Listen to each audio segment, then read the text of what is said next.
Where's the line between success and excess? The Just Enough family follows the rise and fall of the Steinbergs, once one of America's richest families. And it's hosted by New Yorker writer Ariel Levy. That's me. Subscribe now wherever you get your podcasts. WNYC Studios is supported by The Hartford. The Hartford goes beyond the insurance policies they write to help people when it matters most. With insurance from The Hartford, the Bucks got your back. Visit thehartford.com/gotyourback today to see how. The Hartford is the Hartford Financial Services Group Incorporated and its property and casualty subsidiaries, including Issue and Company Hartford Fire Insurances Company. Its headquarters are in Hartford, Connecticut. Listener supported. WNYC Studios. This is the New Yorker Radio Hour, a co-production of WNYC Studios and The New Yorker. This is the New Yorker Radio Hour. I'm David Remnick. The United Nations climate meeting in Glasgow, which starts on October 31st, is described as the most important since the Paris Agreement was adopted in 2015. We could see major policy announcements from the Biden administration or governments from around the world. But the summer we've just had, with its appalling wildfires and its record floods, provides ample evidence that the effects of climate change are already here, and they're catastrophic. And frankly, nothing that governments are likely to do this year will be enough to reverse those trends. Andreas Malm is a professor at Lund University in Sweden.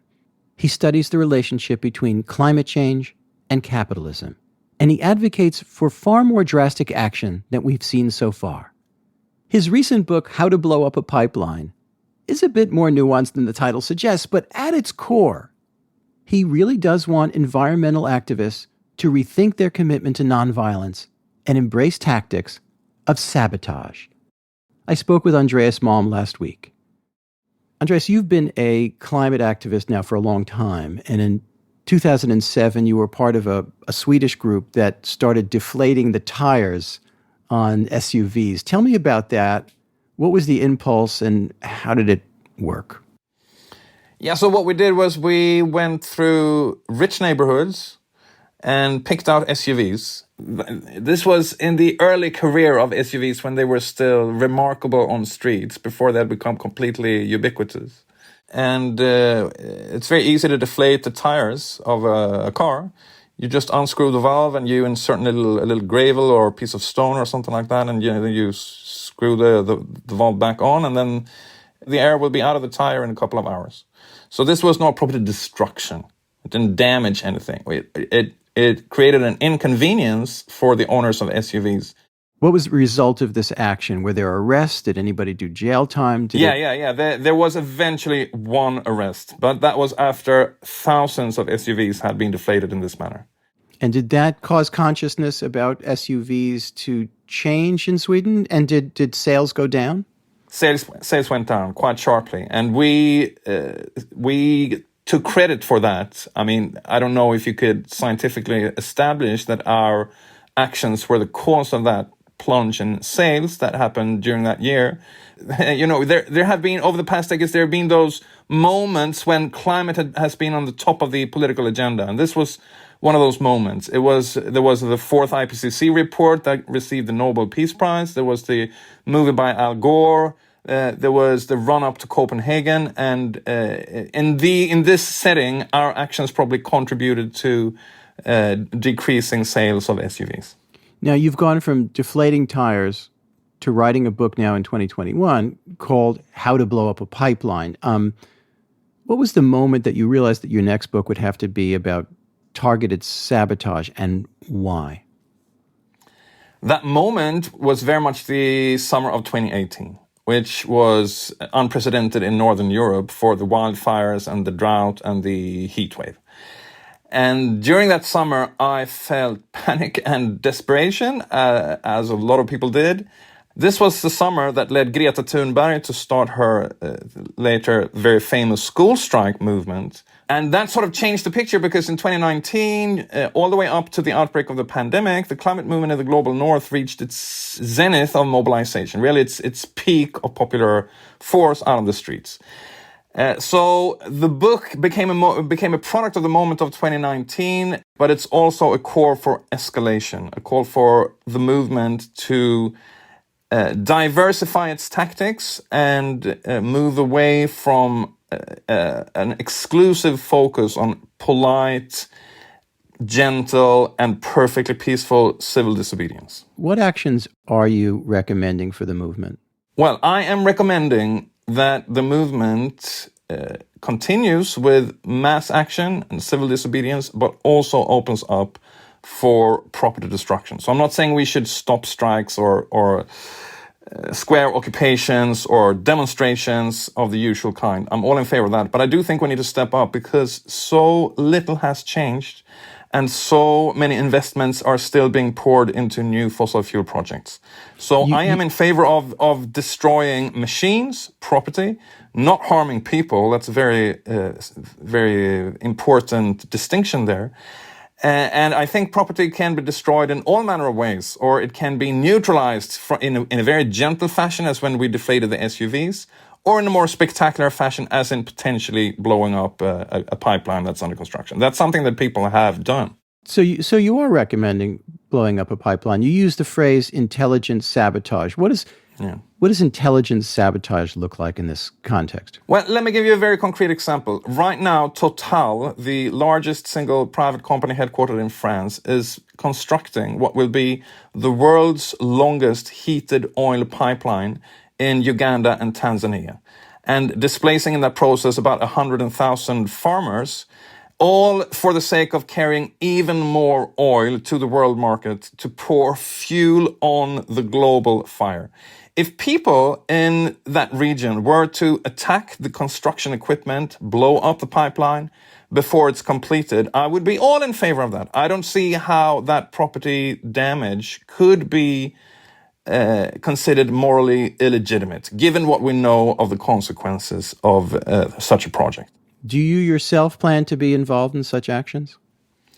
Well, if I were planning things, I wouldn't tell you or anyone else. That's part of the whole idea of this kind of things. You don't say in advance what you're going to do if you plan to do something. But I'm personally, in principle, prepared to, of course, to be part of any kind of action of the sort that I advocate in the book. Anything else would be irresponsible. Andreas, you argue that these are tactics that have worked in the past. One example that you point to in your book is when Nigerian activists, fighting the devastating effects of oil production in the country in the early 2000s, took real action. Tell me about that and how effective it was. They blew up pipelines, they destroyed infrastructure, they went so far as to kidnap oil workers, something that I certainly wouldn't recommend. And they were successful at a particular moment when it seemed that the major oil companies like Shell and ExxonMobil were on the verge of quitting the area. Then repression kicked in, many activists were jailed, and obviously oil production is still ongoing in the Niger Delta. So you can say that that is a case of successful termination of oil production. Certainly not.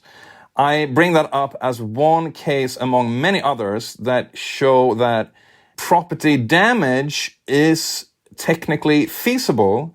Another very recent example is these anonymous hackers who brought the Colonial Pipeline in the U.S., the largest pipeline in the U.S., to a complete standstill by hacking the computers. This was about half a year ago, I believe. And that pipeline didn't convey any gas for a week. But given the magnitude of the climate threat, the paradox here is that people have not engaged in this with reference to the climate crisis. How is it that the planet is on fire, almost literally, wildfires moving from one country to the other? It's underwater with floods and storms like you saw in New York just the other week. And continuous production of new installations for fossil fuel extraction is totally normalized and it's happening all over the place. And people don't rise up when they know, at some level at least, they know that if these sources are not closed down, we will have more and more of the wildfires, we'll have more and more of the droughts, more and more heat waves, more and more floods, until we can live no longer. And yet climate activist groups like 350.org and Extinction Rebellion have made clear that nonviolence is central to their approach. Do you think that's been a mistake or a tactical error? Yeah, so I have nothing against the tactics employed by these groups. I have very often participated in them myself. What I have a problem with is when Extinction Rebellion and people from 350 and elsewhere say that these are the only things that our movement can ever allow itself to engage in. As in, what we're doing is as far as we will ever go. We'll never escalate beyond this. And I think that idea, this dogmatic commitment to nonviolence, is based on a faulty history writing or understanding of social struggles over history, because it's based on the idea that the only thing that has ever worked for social movements is to stay completely peaceful. And that just isn't the case. Most social movements that have struggled against overwhelming odds, against enemies that have been very powerful, have diversified and used a number of different tactics, ranging into property destruction and confrontation with the police. You saw this during the uprising after the murder of George Floyd, where there was tremendous property destruction and conquering and burning down police stations in Minneapolis and things like that. That was an integral part of an uprising that brought more millions of people into the streets of the U.S. than any other in American history. But Andreas, the overwhelming number of people in the demonstrations following the murder of George Floyd were nonviolent. Of course. And in fact, some scholars, some activists made the argument that in fact the small minority, the instances of violence or property destruction was a hindrance, was alienating in terms of public opinion. How do you argue with that? Well, I think that is a faulty reading of what happened, because to my understanding, what really kicked off that uprising and took it to another scale were the events 3 days after the murder of Floyd, when the good people of Minneapolis stormed the police station in the 3rd precinct where Derek Chauvin and his colleagues had been based. And as far as I can tell, that was a catalyst for the movement. And contrary to the ideas of strategic pacifism, it went hand in hand with an overwhelming majority of peaceful activities, just as you say. Of course, there was always a tension between militant groups and the peaceful majorities, as it usually is the case. But I don't think that anyone could seriously argue that the BLM movement in 2020 would have achieved more if there had been no confrontations, no windows smashed, no police stations or cars burnt. That's a fantasy scenario in my view. You used the analogy with the civil rights movement in the United States, the tension between the broader nonviolent movement of SNCC and the Southern Christian Leadership Conference and Martin Luther King, and then on the other hand, other groups. So how do you analogize those things with the climate movement? Yeah, so the idea from that case is that there was a so-called radical flank effect, that the existence of a radical flank of the civil rights movement and a sort of threat of a more militant wing, as in Malcolm X, the urban riots and things like that, actually worked to the strategic advantage of the civil rights mainstream, because it allowed it to say to the powers that be in Washington that unless you make a deal with us, you'll end up with these people who are much more radical than we are. Here's what somebody like Bill McKibben would say, and I know you've had your debates with him. As dire as things are for the climate, it's not like the movement hasn't accomplished anything. Pipelines have been shut down peacefully. Legislation passed. Over 6 million people got involved with Greta Thunberg's climate strikes in 2019. How concerned are you that engaging with more militant tactics could backfire and damage the movement? Of course it could. I mean, if people started doing really stupid things, as in killing people, I don't know, assassinating CEOs or something like that, then certainly the backlash would be overwhelming. So that's why I think we need to continue to draw a very sharp line against that type of violence. And you're absolutely right that everything that the movement has accomplished so far has been on the basis of nonviolence, because that's the only strategy we have used. But our victories have been very local and very partial. We in the movement certainly haven't brought fossil fuel production to a stop as we have to.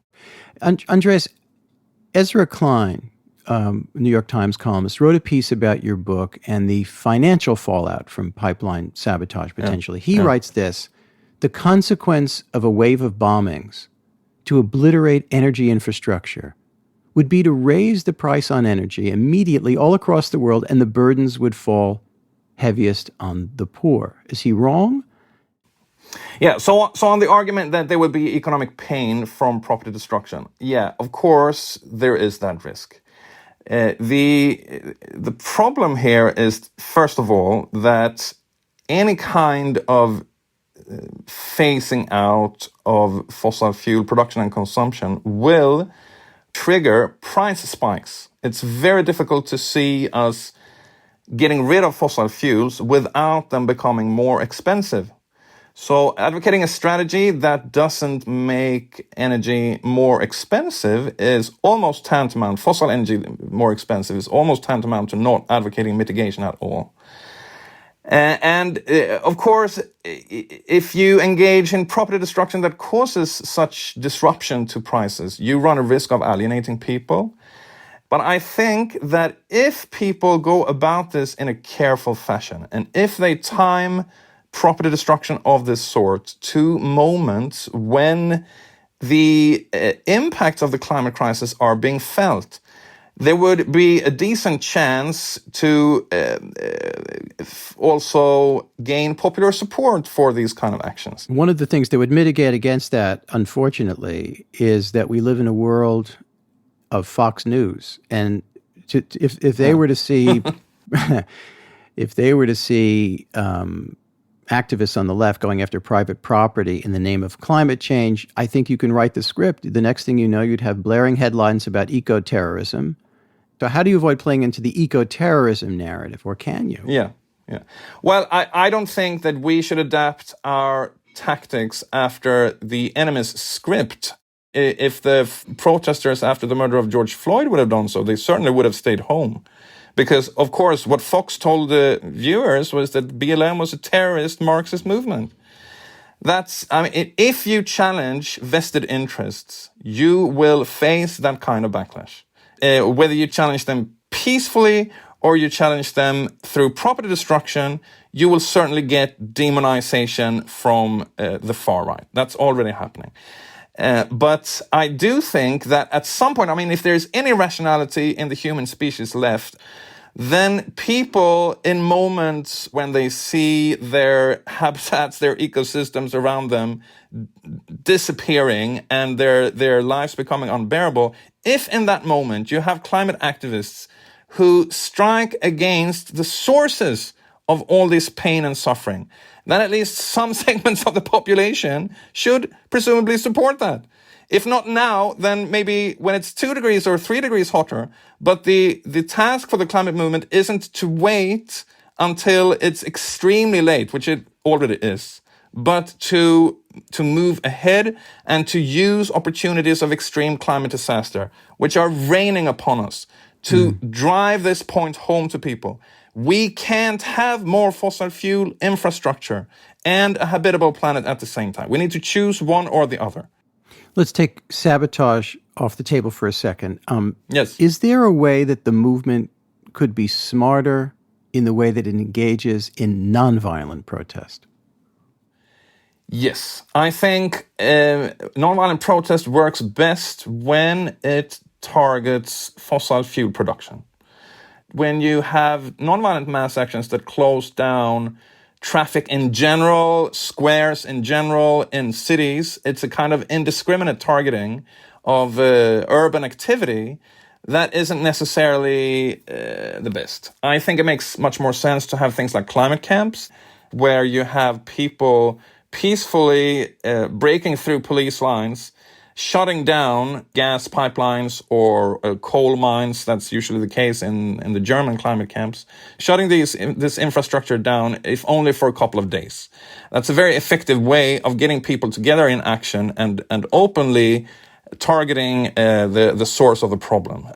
Finally, we are coming up on major climate talks in Glasgow. and what John Kerry has described as the last best hope for international action on this. Are you feeling any hope about these talks, and what would be a good outcome from them? To be honest, I have no hope about those talks. This is the 26th COP. I'm sure I'll be able to, if I live, join my kids to COP 52 down the road if things continue like this, because these COPs have produced nothing apart from complete business as usual. I do have some hope that the protests at Glasgow can reinvigorate the climate movement, because it's been in something like a coma after the pandemic broke out, and it hasn't regained the momentum from 2019. Do you expect any acts of sabotage at Glasgow? I don't expect any, but I would certainly hope for a more militant edge at the COP26 protests than what we've seen at any other COP protests so far. I mean, my faith in humanity would certainly be reinforced if there was real anger on the streets of Glasgow, given the state of this planet and what capital is doing to just worsen the situation all the time. Andreas Malm, thank you so much. Thank you, David. Andreas Malm is an associate professor at Lund University in Sweden. His book is called How to Blow Up a Pipeline.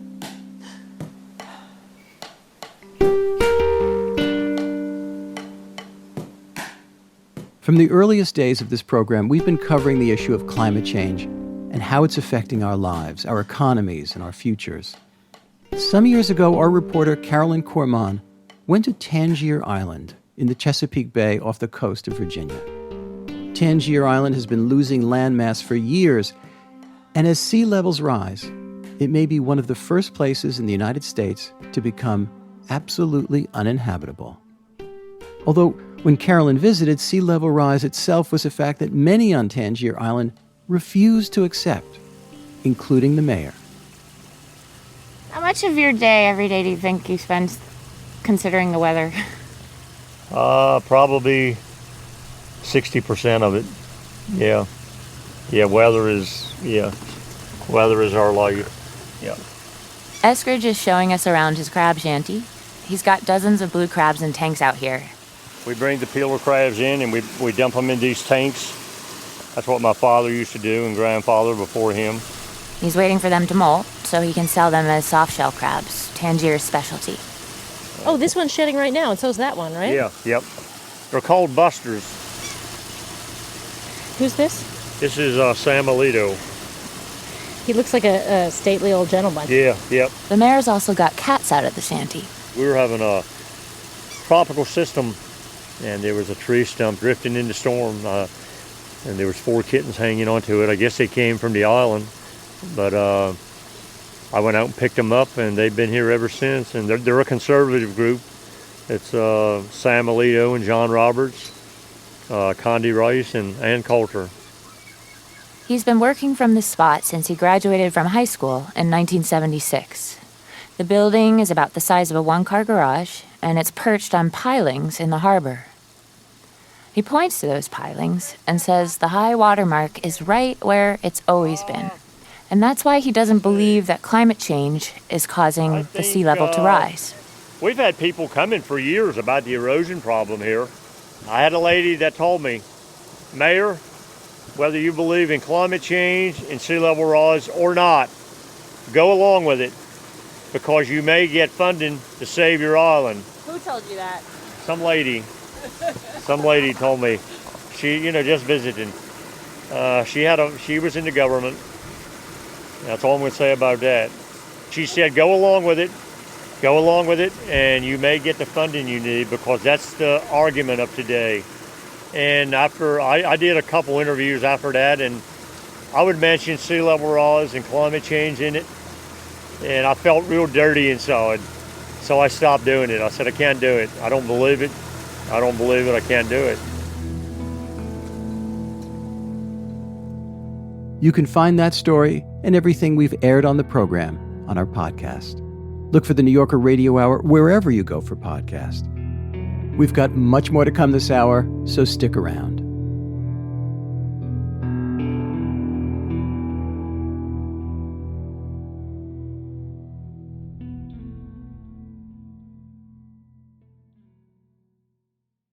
This New Yorker podcast is supported by Kyndryl. Kyndryl designs, builds, manages, and modernizes the mission-critical technology systems that the world depends on every day. Working side by side with their customers, they imagine things differently. By forging new strategic partnerships, they unlock new possibilities, creating a world powered by healthy digital systems, alive with opportunity, oxygen to innovation, and energy to change the world. Kyndryl, the heart of progress.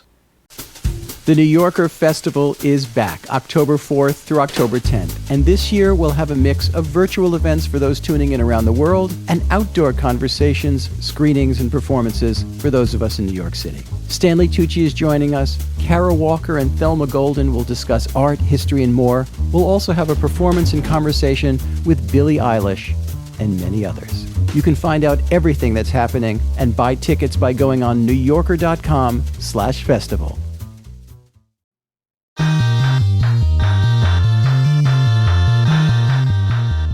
This is the New Yorker Radio Hour. I'm David Remnick.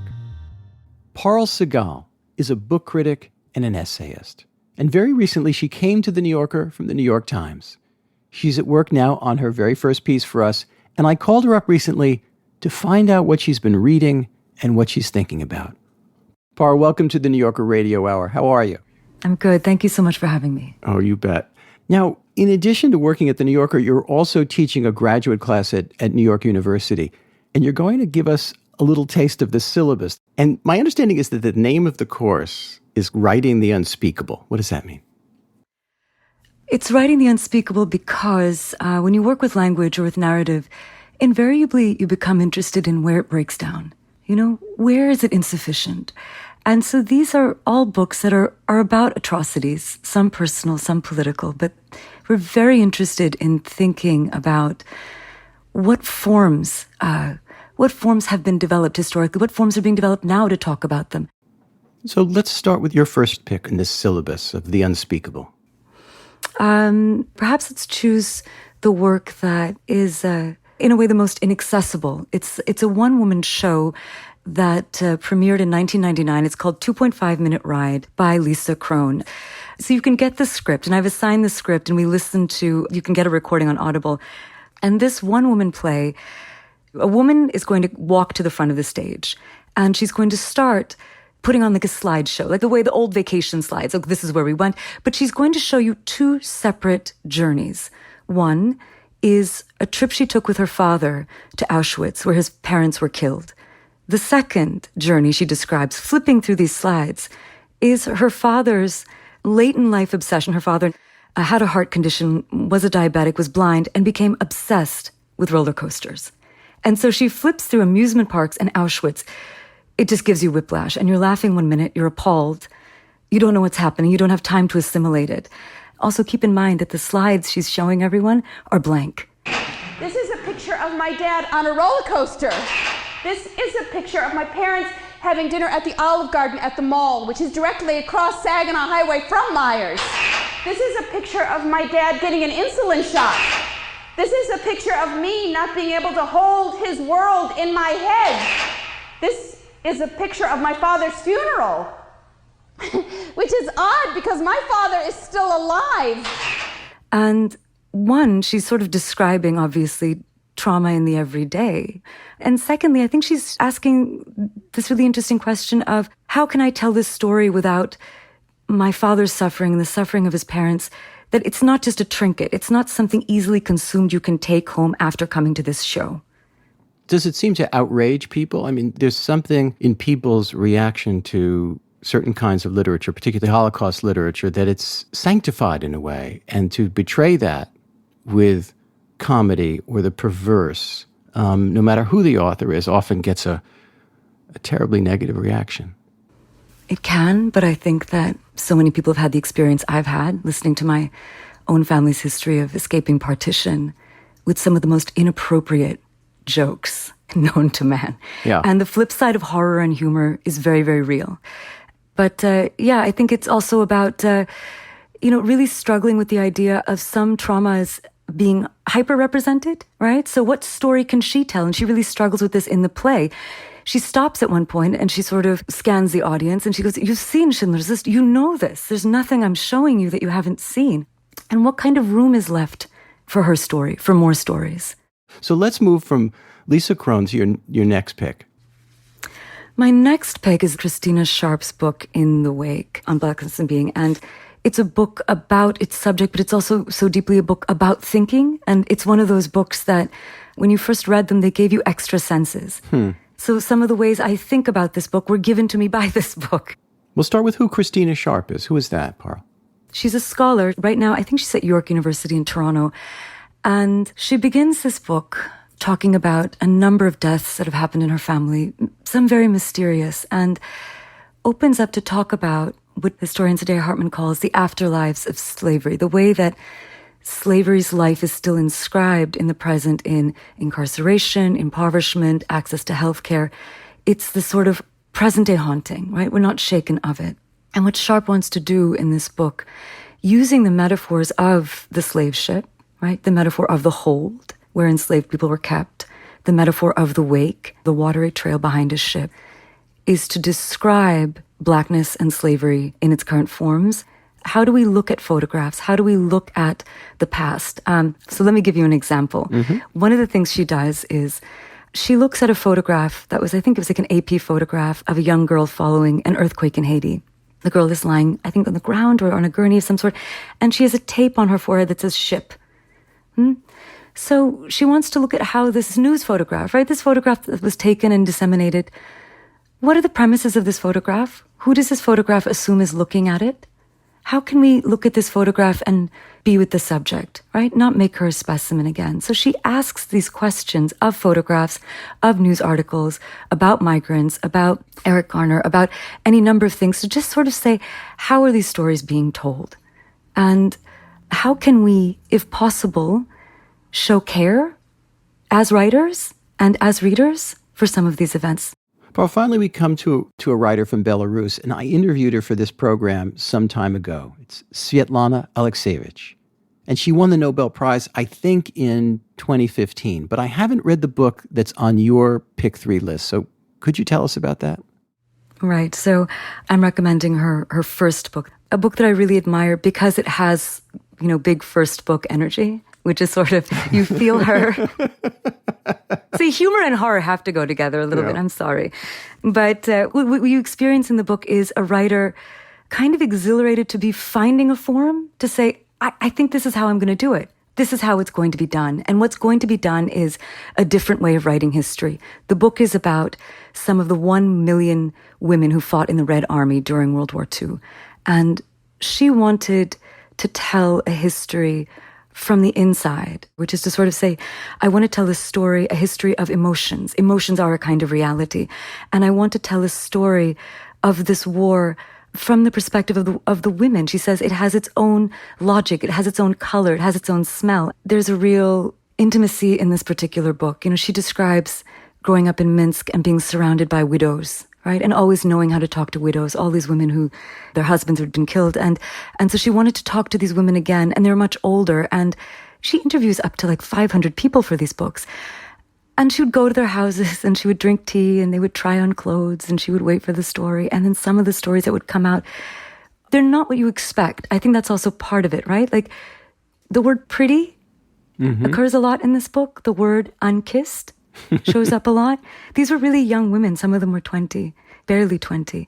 And what they write about is curling their hair with pine cones in a forest and coming back at the age of 20 and feeling ancient. They write about how difficult it is to love or be loved, to touch.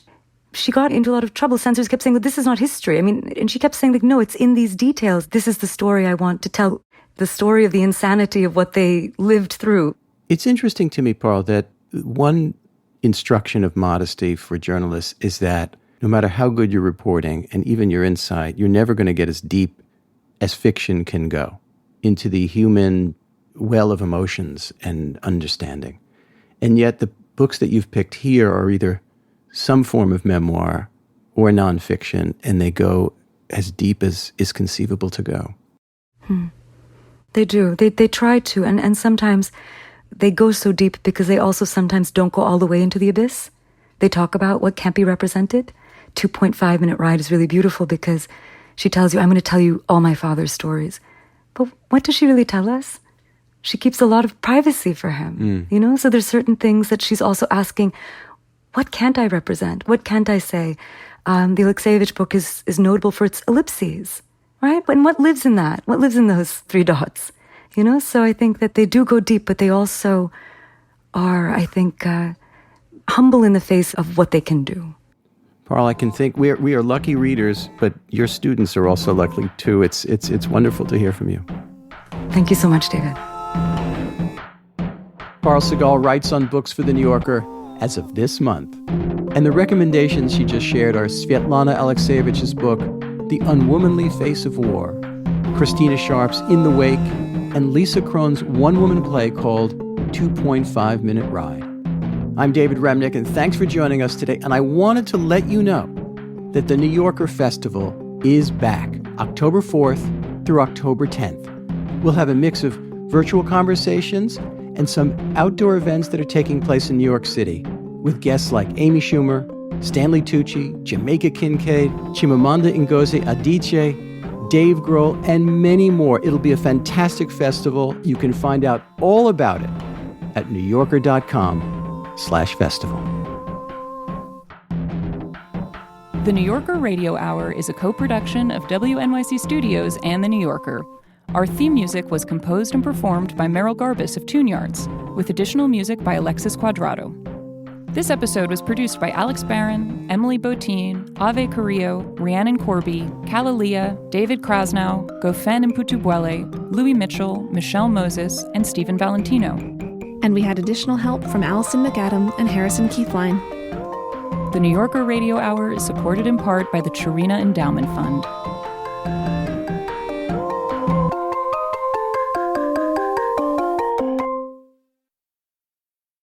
This is David Remnick. Every week, I look forward to bringing you the New Yorker Radio Hour. But I'm also hoping that you will subscribe to the New Yorker and get everything it has to offer. Becoming a subscriber is the best way, the only way, really, to make sure you don't miss the Pulitzer Prize-winning reporting and some of the best writing in the world, from Jane Mayer and Ronan Farrow on politics to Gia Tolentino and Zadie Smith on contemporary culture. To subscribe, please visit our website, newyorker.com, or newyorker.com/radio hour to get home delivery of the magazine and unlimited digital access to everything, including daily cartoons, crossword puzzles, and our vast archive of 95 years of issues. And thank you. Thank you for listening, and thank you for reading. Your support helps make possible everything we do.